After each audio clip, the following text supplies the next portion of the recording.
Hello, friends. This is my first topic in general geology, the solar system, about the planets.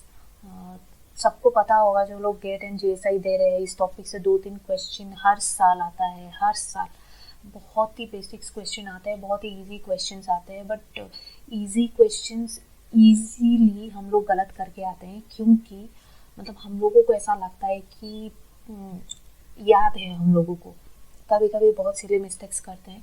तो इस topic में मैं आप लोगों को ट्रिक्स के साथ और ऐसा समझाऊंगी कि आपके दिमाग से ये चीज़ें जाएगा ही नहीं, ठीक है। और ये मेरा जनरल जियोलॉजी का पहला टॉपिक है, मैं और भी वीडियोस अपलोड करने वाली हूँ, तो बने रहिए आप मेरे साथ।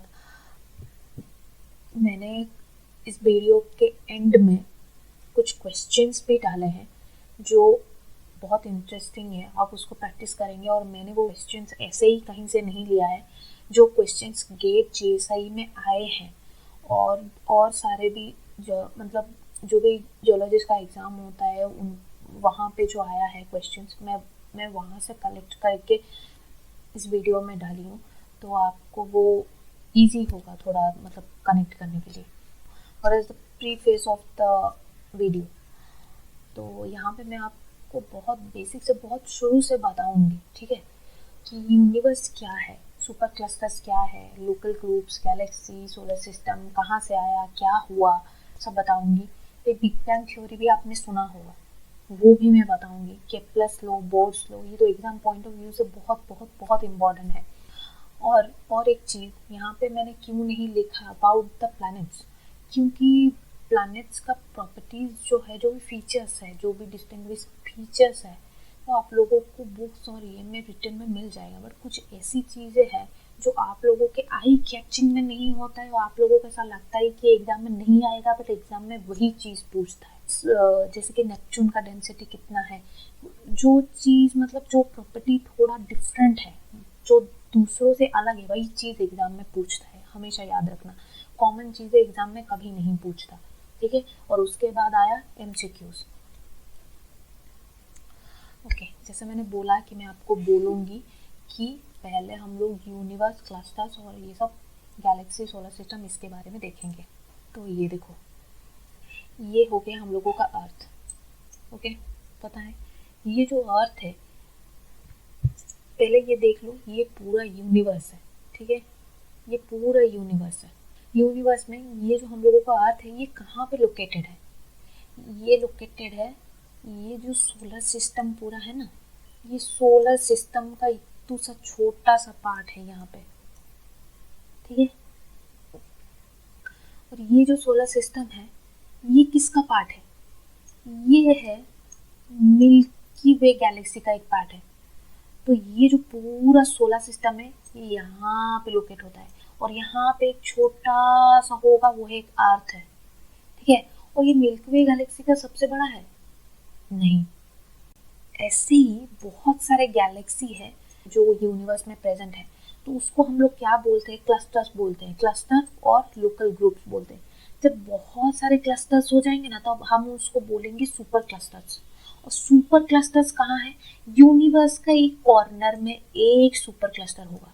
तो ये हो गया दूसरा सुपर क्लस्टर, ये हो गया तीसरा सुपर क्लस्टर। तो सोचो, सुपर क्लस्टर के अंदर लोकल ग्रुप्स है, लोकल ग्रुप्स के अंदर मिल्की वे गैलेक्सी है, मिल्की वे गैलेक्सी के अंदर सोलर सिस्टम है, और सोलर सिस्टम के अंदर क्या है? अर्थ। तो तुम सोच रहे हो, मतलब हम लोगों को लगता है मतलब अर्थ बहुत बड़ा है, अर्थ तो यूनिवर्स का बहुत छोटा पार्ट है। देख रहे हो तुम, मतलब तुम इमेजिन ही नहीं कर पाओगे। ओके, तो अभी तुम्हें रफ आइडिया आ गया होगा कि अर्थ सोलर सिस्टम का पार्ट है, और ये जो पूरा सोलर सिस्टम है, सन और जो नेट है, वो सब किसका पार्ट है? मिल्की वे गैलेक्सी का। मिल्की वे गैलेक्सी फिर किसका एक पार्ट है? लोकल ग्रुप्स जो होते हैं ना, उसका एक पार्ट है। और वो जो लोकल ग्रुप्स जब बहुत सारे हो जाते हैं, तो वो जब एक जगह पे बहुत सारे दिखते हैं क्लस्टर्स, तो उसको क्या बोलते हैं? Local super clusters. तो ऐसे यूनिवर्स में बहुत सारे लोकल सुपर क्लस्टर्स हैं।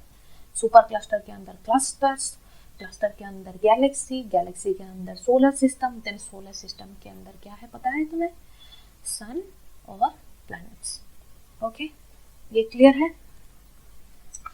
अभी हम लोग जाते हैं, मैंने बोला था big bang theory. Big bang theory क्या है? ठीक है, बहुत ये एक ऐसा थ्योरी है, एक्चुअली सबके दिमाग में ये क्वेश्चन आया कि कहीं से तो मतलब ओरिजिनेट हुआ होगा ये यूनिवर्स, ऐसे ही तो कहीं से नहीं आया होगा ना। तो ये जो मतलब कहीं से ओरिजिनेट हुआ है, ये तो भूल गई है भाई, कहाँ से हुआ है तो मतलब भगवान ही जाने। But big bang theory explain कर रहा है कि यूनिवर्स एक्सपांड कर रहा है। ठीक है, अब तुम इसको कैसे याद रखोगे? कोई तुम्हें अगर अचानक से पूछ देगा बिग बैंग थ्योरी क्या है, तुम्हारे दिमाग में है कि भाई क्या है क्या है, बहुत सारा लॉ पढ़ा है, बहुत सारा थ्योरी पढ़ा है, अभी बिग बैंग थ्योरी पढ़ा है बट याद नहीं है। अभी सुनो, बिग बैंग, बिग बैंग से क्या तुम्हें मतलब दिमाग में क्या आ रहा है? बिग बैंग मतलब बहुत कुछ बड़ा। ठीक है, बहुत कुछ बड़ा मतलब सोचना कि कुछ चीज है जो बहुत बड़ा हो रहा है, तो क्या तुम्हारे दिमाग में क्या आएगा? Expanding of something. ठीक है, तो वहां से तुम कोरिलेट कर सकते हो बिग बैंग मतलब एक्सपैंडिंग। ओके, तो यहाँ पे एक देखो, तो इसका कुछ कुछ मतलब इसका स्टेजेस है। ठीक है, इसका डेवलपमेंट स्टेजेस है। तो क्या क्या स्टेज है? फर्स्ट, ये लोग मतलब एज्यूम कर रहे हैं कि एक सिंगुलर एटम जैसा मतलब एक टाइनी बॉल जैसा एक चीज था। ठीक है, टाइनी बॉल जैसा एक चीज था जिसका वॉल्यूम बहुत स्मॉल था, उसका वॉल्यूम बहुत कम था, बट उसका टेम्परेचर बहुत ज़्यादा था और उसका डेंसिटी बहुत ज़्यादा था। ठीक है, डेंसिटी क्या होता है? Mass by volume. ठीक है, वॉल्यूम कम था बट मास बहुत ज़्यादा था। ठीक है, और टेम्परेचर बहुत हाई था। तो ये जो टाइनी बॉल है, ये यूनिवर्स में ऐसे ही लटका पड़ा हुआ था क्या? नहीं, वो ब्लैक होल के कोर में प्रेजेंट था। अब ये ब्लैक होल क्या है मैम? आप तो मतलब कहीं से टॉपिक मतलब कहीं से कुछ उठा के बोल रहे हैं। सुनो, ब्लैक होल एक ऐसी जगह है जहाँ पे ग्रेविटेशनल फोर्स हाई होता है। ठीक है, उसको हम बोलते हैं ब्लैक होल्स। तो बाद में क्या हुआ, धीरे धीरे जो वो टाइनी बॉल है वो धीरे धीरे एक्सपांड करने लगा। ठीक है, अब कैसे? सुनो, अभी तुम एक बैलून ले लो, यहाँ पे देखो बैलून है, बैलून के चारों तरफ कुछ कुछ डॉट्स डाल दो, यहाँ पे देखो जैसे डॉट्स है। ठीक है, डॉट्स है, फिर तुम उस बैलून को फुलाओ, तो वो डॉट्स क्या करेंगे? इसके बीच में देखो जो डिस्टेंस है ये बढ़ रहा है। ठीक है, और इन दोनों के बीच में जो डिस्टेंस है ये बढ़ रहा है। तो क्या हुआ, धीरे धीरे क्या हुआ ना, एक्सप्लोजन शुरू हुआ, एक्सपांशन शुरू हुआ। तो धीरे धीरे क्या हुआ ना, मतलब सारी जो चीजें वो बॉल में थी, सारी जो चीजें वो मास जो उस बॉल में थी, वो धीरे धीरे धीरे धीरे धीरे धीरे away from each other move करने लगे। और ये माना गया है कि यूनिवर्स आज भी मतलब एक्सटेंड कर रहा है, उसका एक्सपेंशन आज भी चल रहा है, क्योंकि गैलेक्सी के बीच का डिस्टेंस बढ़ रहा है। ठीक है, और ये इस प्रोसेस से हम लोगों का यूनिवर्स बॉर्न हुआ। ठीक है, मैंने तुम्हें बोला था ये जो छोटे छोटे छोटे छोटे ये है, ये सब सुपर क्लस्टर्स है। सुपर क्लस्टर के अंदर ये होके लोकल ग्रुप्स आया, लोकल ग्रुप्स के अंदर क्या आएगा?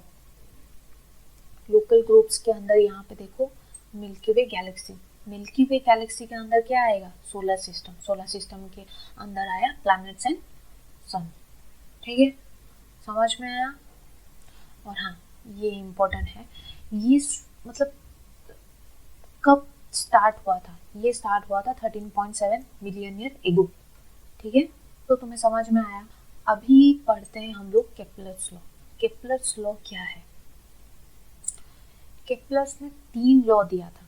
ठीक है, सन और प्लैनेट, उनका जो मोशन है एक्चुअली सन के चारों तरफ वो प्लैनेट्स मतलब ऑर्बिट करते हैं, तो उसके ऊपर उन्होंने 3 लॉ दिया था। उनका first law, law of ellipse, उससे पहले मैं आप लोगों से ये एक बात बताना चाहती हूँ, सन के चारों तरफ प्लैनेट्स घूमते क्यों है एक ही ऑर्बिट में? ये क्वेश्चन का आंसर तुम्हें पता होना चाहिए, क्योंकि क्या होता है, तुमने कभी खेला ही होगा, तुमने कभी एक थ्रेड में नट लगा के उसको घुमाया है, जब तुम बहुत ज्यादा घुमाओगे ना तो वो क्या करेगा ना, मतलब टूट के निकल जाएगा। बट मतलब सन का ग्रेविटेशनल फील्ड हर एक प्लैनेट के लिए कांस्टेंट है, तो वो क्या करता है ना, कांस्टेंट स्पीड से मतलब चलता है। तुम धीरे धीरे एक ही स्पीड पे उसको घुमाओगे तो वो कभी नहीं टूटेगा और कभी नहीं ये होगा, वैसे ही घूमता रहेगा। वैसा ही है, सन्स का ग्रेविटेशनल फील्ड क्या करता है ना, सारे प्लैनेट्स को उसके चारों तरफ घूमने के लिए फोर्स करता है, ठीक है। और ग्रेविटेशनल फील्ड से प्लैनेट्स बाहर नहीं जा पाते, इसका वही कॉज है कि सारे प्लैनेट्स एक ऑर्बिट में घूमते हैं और उसका वेलोसिटी एक ही होता है। तुमने ऐसा कभी सुना है कि एक प्लैनेट में आज दिन मतलब 365 डेज, मतलब जैसे कि अर्थ है 365 में उसका एक ईयर होता है, तो नेक्स्ट ईयर वो मतलब जल्दी उसका 1 ईयर हो जाता है? नहीं, उसका वेलोसिटी सेम ही है, सेम ही मतलब वेलोसिटी से तो मतलब मूव करता है, मतलब उसको सेम वेलोसिटी तो नहीं बोल सकते, मतलब उसको सेम टाइम लगता है, ठीक है। तो अभी हम लोग क्या मतलब पढ़ेंगे, अभी हम लोग पढ़ेंगे केप्लर्स फर्स्ट लॉ। 3 लॉ होता है, अभी फर्स्ट लॉ पढ़ेंगे, ठीक है। फर्स्ट लॉ क्या बोल रहा है, दिस इज नथिंग, बोल रहा है कि जैसे मैंने अभी तुम्हें बोल ही दिया, सन सेंटर में रहता है और सारे प्लैनेट्स क्या करते हैं ना, उसके चारों तरफ घूमता है, सन फोकस रहता है। ऐसा नहीं है कि मर्क्यूरी वेनस अर्थ मार्स मतलब सन को मर्क्यूरी ही सेंटर करके घूमेगा और दूसरा जो मर्क्यूरी वेनस वेनस जो है वो मर्क्यूरी को सेंटर करके घूमे, नहीं। हर किसी प्लैनेट का एक ही सेंटर है, वो है सन। सारे प्लैनेट सन के चारों तरफ घूमते हैं, ठीक है। इसीलिए उनका मतलब जो एक कंप्लीट रिवोल्यूशन है। और हाँ, ये एक इम्पोर्टेंट चीज है, ये तुम दिमाग में बिठा लो, रिवोल्यूशन है सन के चारों तरफ मतलब रोटेट होना, और रोटेशन है अपने एक्सिस में जो रोटेट करना। तुम्हें पता ही होगा कि हर प्लैनेट अपने एक्सिस पे भी रोटेट करता है और सन के चारों तरफ भी रोटेट करता है, ठीक है। सन के चारों तरफ जो रोटेट करता है उसको रिवॉल्यूशन बोलते हैं, जो अपने एक्सिस के मतलब चारों तरफ जो रोटेट करता है उसको हम लोग रोटेशन बोलते हैं। तो केप्लर्स फर्स्ट लॉ में क्या बोल रहा है, अभी ये प्लैनेट क्या कर रहा है, इस डायरेक्शन में मूव कर रहा है, ठीक है। तो सन तो यहाँ है, जब प्लैनेट यहाँ पे पहुंच जाएगा तो ये क्या होगा, सन के पास में पहुंच जाएगा, और जब प्लैनेट घूम के इधर आएगा तब सन से इसका डिस्टेंस क्या होगा, बढ़ जाएगा। यहाँ पे 2 चीजें आपको पता होना चाहिए, मैं आपको इजी वे में बता रही हूँ। जब पास होगा तो उसको हम लोग पेरीहेलियन बोलते हैं, और जब दूर होगा तो एफिलियन बोलते हैं, ठीक है।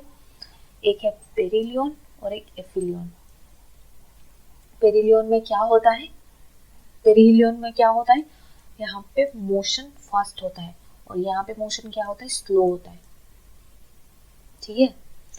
अभी तुम इसको याद कैसे रखोगे, अभी देखो यहाँ पे P है, P से याद रखो पास, ठीक है। और ये जो F उच्चारण हो रहा है ना, F साउंड कर रहा है, F का मतलब क्या है, फार, ठीक है। F का मतलब क्या है, फार। अभी जब एग्जाम पास में होता है तो तुम क्या करते हो, जल्दी जल्दी प्रिपरेशन करते हो एकदम फास्ट, रात ही सिलेबस खत्म। और जब एग्जाम दूर होता है तब आराम से पढ़ेंगे भाई, क्या टेंशन है, ले वही है। अभी जब सन के पास में होगा क्या करेगा, नहीं भाई जल्दी जल्दी चलते हैं, अभी गर्मी लग रही है, क्या करे, तो क्या करेगा, उसका मोशन फास्ट हो जाएगा। और जब धीरे धीरे करके सन से दूर आ जाएगा ना, तब उसको याद आएगा, अरे भाई मैं तो बहुत दूर आ गया हूँ, अभी तो नॉर्मल टेम्परेचर हो गया, अभी मैं धीरे धीरे जाऊँगा। ठीक है, अभी याद रहेगा। पेरीहेलियन मतलब पास में है, सन के पास में है, पास में होगा तो एग्जाम अगर पास होगा तो प्रिपरेशन फास्ट होगा। ठीक है, और इसका अगर पास है तो एफिलियन का क्या होगा, फार होगा।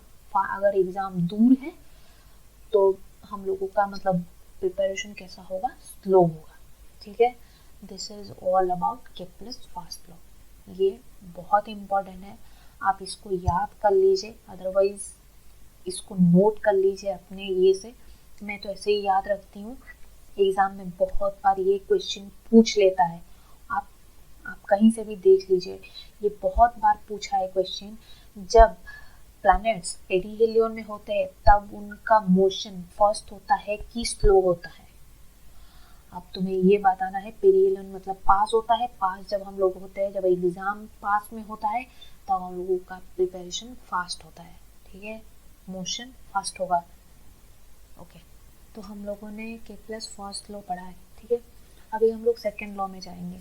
अभी सेकेंड लॉ में क्या बोल रहा है, सेकेंड लॉ में ये बोल रहा है कि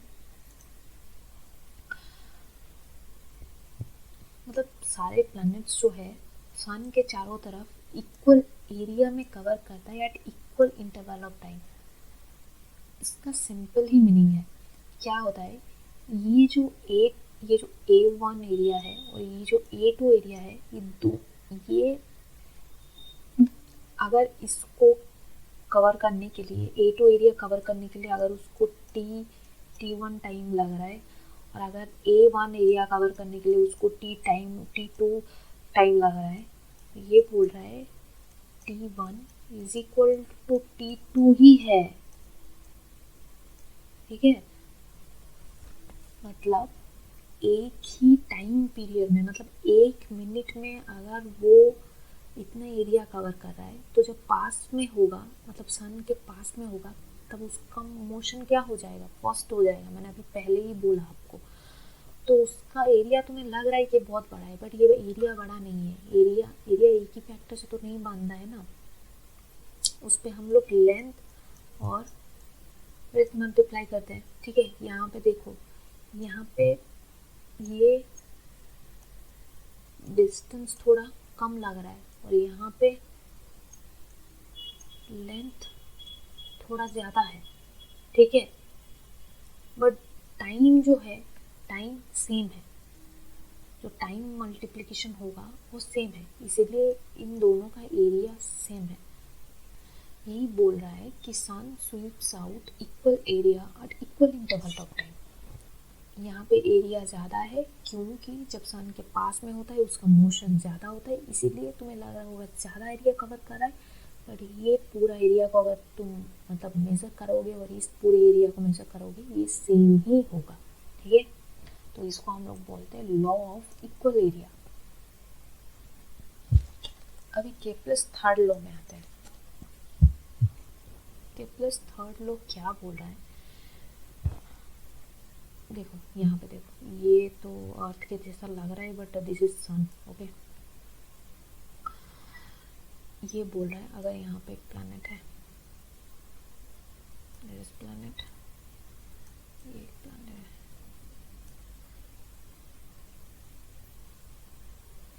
ओके, ये एक प्लैनेट है, ये चारों तरफ घूम रहे हैं इस डायरेक्शन में। ठीक है, ये चारों तरफ घूम रहे हैं, तो ये बोल रहा है कि the planets, the periods of planets directly proportional to square cube of mean distance। ये बोल रहा है ये जो प्लैनेट है सन से कितने डिस्टेंस में है, this is directly proportional to इसको कितना टाइम लगेगा रिवॉल्व करने के लिए। ये तो जनरल कॉन्सेप्ट पे तुम लगा सकते हो, जो जितना दूर होगा उसको उतना ही टाइम लगेगा, बट रिलेशन क्या है, कितना टाइम लगेगा। अगर वो अभी तो मान लो अभी ये 5 किलोमीटर दूर है, ठीक है, और अभी ये ये अगर 8 किलोमीटर दूर है नहीं, अज्यूम करो बस, ये 5 किलोमीटर दूर है और ये 8 किलोमीटर दूर है एक प्लैनेट, तो ये अगर टाइम पीरियड है, ये अगर डिस्टेंस है, ठीक है, ये अगर डिस्टेंस है सन से, तो उसको कितना टाइम लगेगा, तो क्या होगा, यहाँ पे एक रिलेशन बोल रहा है, R cube directly proportional to T square. तो अगर रेडियस जैसे फर्स्ट प्लैनेट का हो गया 5Q is equal to T square, ठीक है, ये उसका रिलेशन है। और अगर हम लोग टी ले ले तो रूट ओवर ऑफ 5⁻3, ओके, उसको इतना टाइम लगेगा। अब अगर हम लोगों के पास रेडियस है, ठीक है, तो हम लोग टाइम निकाल सकते हैं, मतलब रेडियस मतलब अगर डिस्टेंस है, तो केप्लर्स थर्ड लॉ यही बोलता है कि टाइम पीरियड जो है प्लैनेट्स सन के चारों तरफ, मतलब कितना टाइम उनको लगेगा मतलब रिवॉल्व करने के लिए, ये उनके डिस्टेंस के ऊपर मैटर करता है। अगर डिस्टेंस जितना होगा, cube of that distance is directly proportional to the time period of that planet to revolve around the sun. Okay, clear है? ये बहुत बार एग्जाम में पूछता है, आप लोग ये फॉर्मूला प्लीज याद कर लीजिए, ये गेट में बहुत बार पूछा है, बहुत बार घुमा फिरा के क्वेश्चन करता है, बट इसका एक ही सिंपल आंसर है, दिस इज, उसका यही रिलेशन है, नथिंग एल्स, ठीक है। और अभी ये भी मैं बता देती हूँ, ये T1 T2 R1 R2 क्यों लिखा है, कभी कभी क्या बोलता है ना, अभी ये एक प्लैनेट ले लो 1, ये एक प्लैनेट ले लो 2, वो बोलेगा इस प्लैनेट का डिस्टेंस सन से 5 है और इस प्लैनेट का डिस्टेंस है 8, अब तुम बताओ कि इसका टाइम पीरियड और इसका टाइम पीरियड का रेशियो क्या होगा, तो उसका इक्वेशन यही होगा, टाइम पीरियड का रेशियो का मतलब क्या है, हम लोगों के पास इक्वेशन है T1 square equal to R1 Q, हम लोगों के पास यही है, तो वो बोल रहा है कि टाइम पीरियड का रेशियो क्या होगा, टाइम पीरियड का रेशियो मतलब प्लैनेट 1 टू प्लैनेट 2 का रेशियो क्या होगा, तो ये होगा उसका मतलब इक्वेशन। समझ में आया? ये क्वेश्चन गेट एग्जाम में बहुत बार पूछ चुका है, अब तुम इसको याद कर लो। मैंने जैसा समझाया मुझे लग रहा है कि तुम्हें समझ में आया होगा, अगर समझ में नहीं आ रहा है तो please comment below. Okay okay, next. अभी केप्लर्स लॉ चला गया। केप्लर्स लॉ 3 लॉ था। फर्स्ट लॉ था सन को फोकस में रख के सारे प्लैनेट्स मतलब उसके सराउंड के चारों तरफ घूमते रहते हैं, क्योंकि सन का ग्रेविटेशनल फील्ड होता है जो सारे प्लैनेट्स को ऑर्बिट में घूमने के लिए मतलब फोर्स करता है और कहीं जाने नहीं देता। सेकेंड है स्वीप्स आउट इक्वल एरिया और इक्वल इंटरवल ऑफ टाइम। जब सन के पास में होता है तो ज़्यादा मतलब फास्ट घूमता है, सन के दूर में होता है तो स्लो मोशन होता है उसका, तो इसीलिए उसका इसका एरिया और मतलब A1 A2 सेम होता है, मैंने जैसा दिखाया था आपको। और अभी केप्लर्स थर्ड लॉ में बोल रहा है कि जो टाइम पीरियड है मतलब रिवॉल्व मतलब सन के चारों तरफ एक प्लैनेट रिवॉल्व करेगा, the square of the time period is directly proportional to the distance between the planet and sun. Okay,